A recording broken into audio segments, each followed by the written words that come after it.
நம் ஆண்டவர் இயேசு கிறிஸ்துவின் நாமத்தினால் மகிழ்ச்சியும் சமாதானமும் நம் அனைவரோடும் இருப்பதாக. ரோமையர் 9:30-33 முடிய. அப்படியானால் என்ன சொல்வோம்? பிற இனத்தார் கடவுளுக்கு ஏற்புடையவர்கள் ஆவதற்காக முயற்சி செய்யாத போதிலும் அவருக்கு ஏற்புடையவர்கள் ஆக்கப்பட்டார்கள்.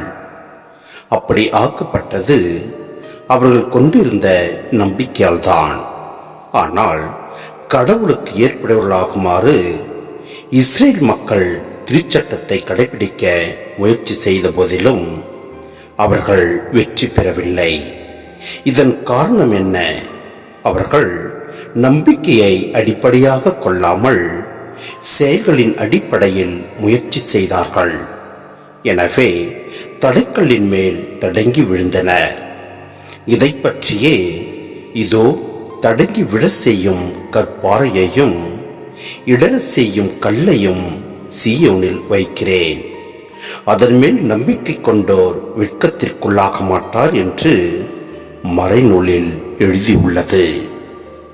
சிந்தனை: இயேசுவை மீட்பராகவும் மற்றும் கடவுளின் மகனாகவும் ஏற்றுக்கொள்பவர்களுக்கு அவர் பாதுகாப்பான அடித்தளமாக திகழ்கிறார். அவரை முழுமையாக நம்பி அவர் மீது நம்பிக்கை வைப்பவர்கள் இறுதி தீர்ப்பின் நாளில் ஏமாற்றமடையவோ வெட்கப்படவோ மாட்டார்கள். இந்த வசனம் பழைய ஏற்பாட்டு வாக்குறுதிகளை நினைவுபடுத்துகிறது. மேலும் இயேசுவின் நம்பிக்கையின் மையம் என்பதையும், அவரை ஏற்பது அல்லது நிராகரிப்பது மட்டுமே மனிதனின் இறுதி நிலையை தீர்மானிக்கிறது என்பதையும் இது வலியுறுத்துகிறது.